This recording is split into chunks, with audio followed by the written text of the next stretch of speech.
Hello,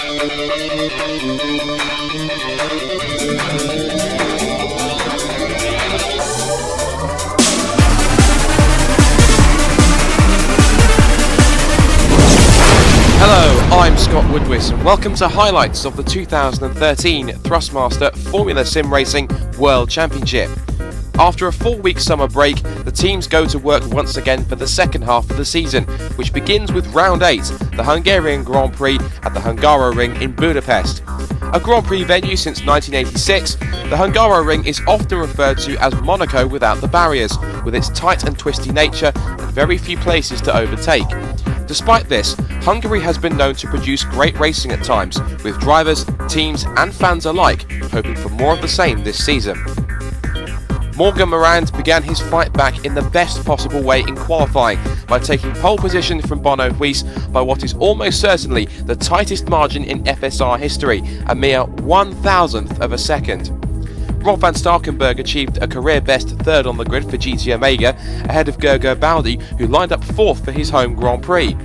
Row 3 saw Jack Keithley 5th and Jerne Simoncic 6th, ahead of the twister duo of reigning World Trophy champion Peter Burlak and Samuel Lebert.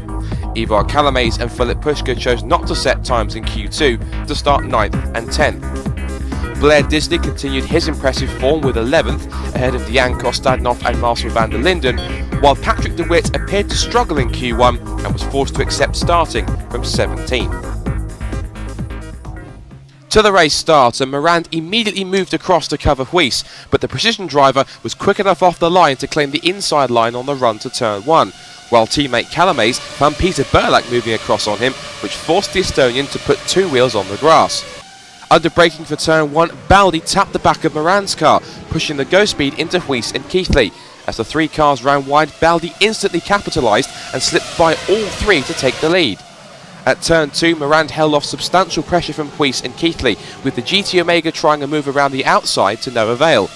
Huis wasted no time to pull alongside Keithley, who duly yielded third place to the champion at turn 4.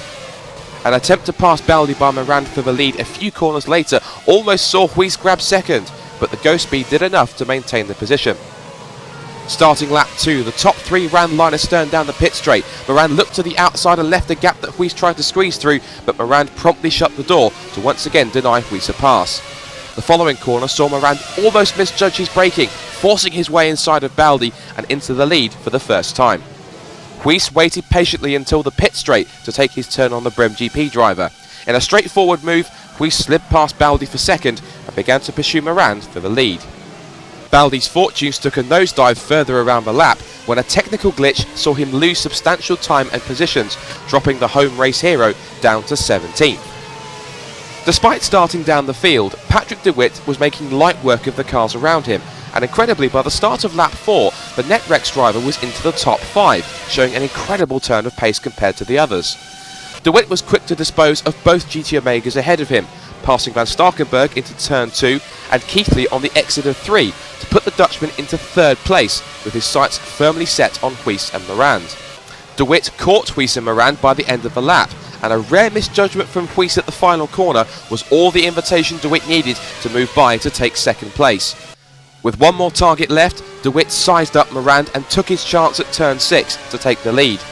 Immediately, De Wit began lapping some 3 seconds quicker than Morand and Huis, which as a result was undoubtedly casting suspicion on whether underhand tactics were at play, including De Wit deliberately underfueling his car. De Wit headed for the pits on lap 10 to make his first stop, which dropped him outside the top 10, leaving Morand and Huis to resume their duel for the lead of the race.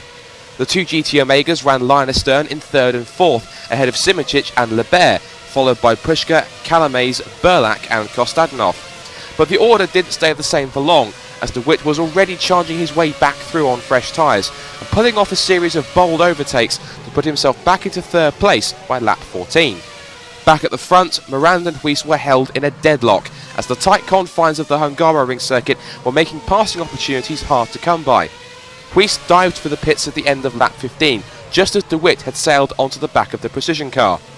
This left Morand to deal with the flying NetRex, but he too took to pit lane the following lap in a move to cover Huis's undercut.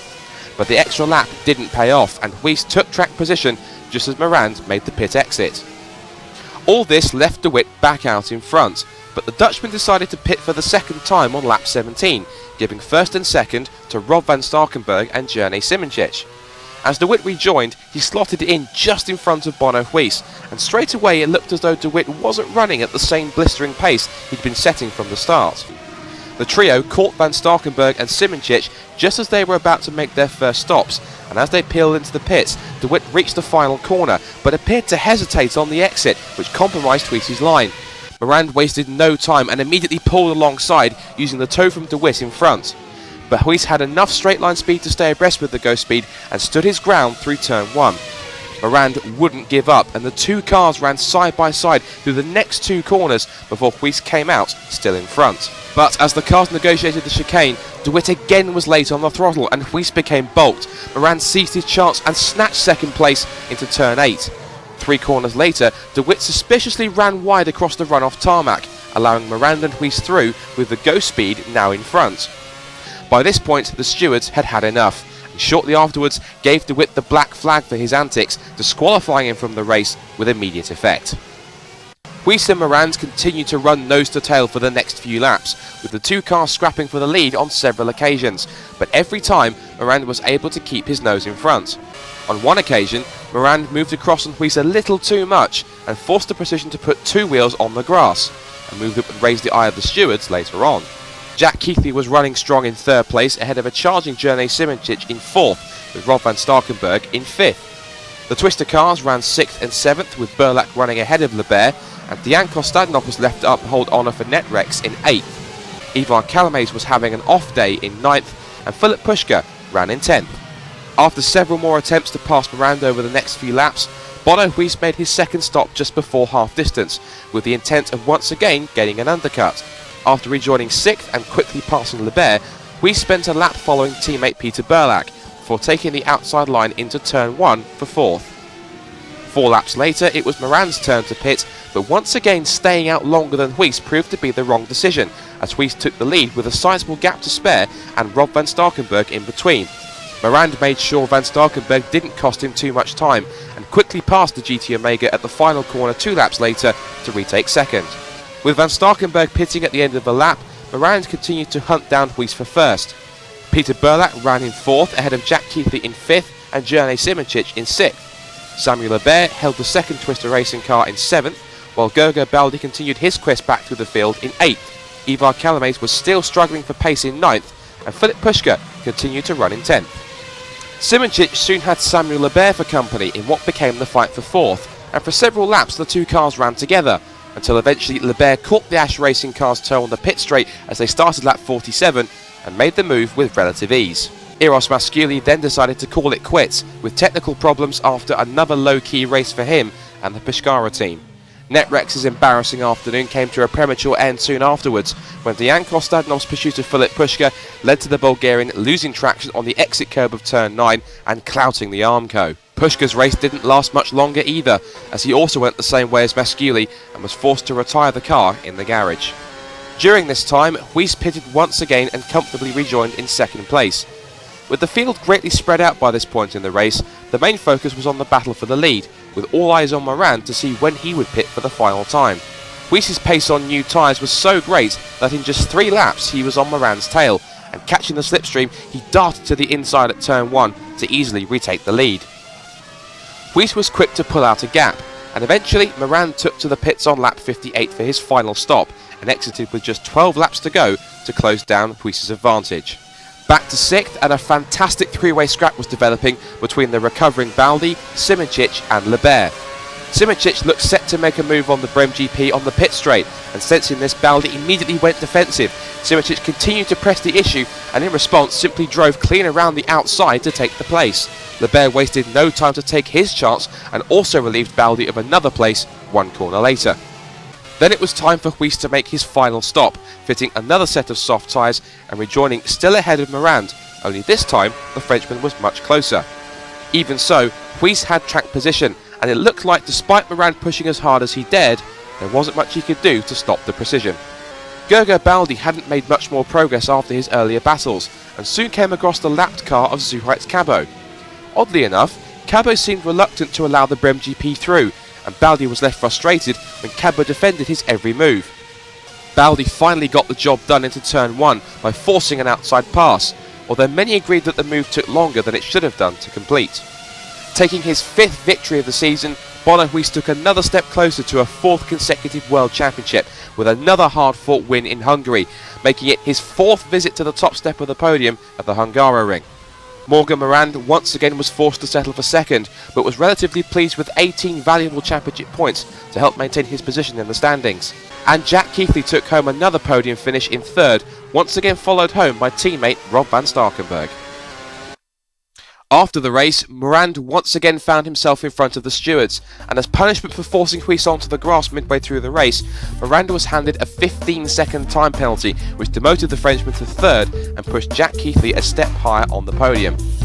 Van Starkenburg remained 4th, but Peter Burlak lost 5th when he was also given 15 seconds added to his race time for his start line move on Calamays. The penalty saw Burlak lose 2 places to Simičić and teammate Samuel Hebert, leaving the Croatian 7th. Gerger Baldi recovered from his mishap in the early laps to take 8th, Ivar Calamays was mystified by his missing pace and was forced to end up 9th, and Zoltan Schutte gave Faster Than Speed a well-earned point in 10th position. Outside the points, Marcel van der Linden was given a back-of-the-grid penalty for cutting the pit exit in Q1, and 3 drivers were handed race bans for various incidents. The biggest culprit was undoubtedly Patrick de Wit, as he was handed a 2-race ban for his on-track behaviour, with a further conditional season ban set to come into effect should the Dutchman fall foul to the stewards once again. Eros Masculia was also given a 2-race ban for his part in 3 separate incidents, and Ash Racing's Jorik Bosheve received a 1-race ban for a major breach of the online etiquette rules. Woodwiss's win once again reinforces his championship lead, as he now carries a 26-point advantage over Calamays. Jack Keithley remains 3rd, and despite his penalty, Morand moves back ahead of teammate Puška and into 4th, although his championship chances are slowly slipping away. Simičić stays in 6th, while Baldi has taken 7th from de Wit, who now faces spending the next 2 races watching from the sidelines.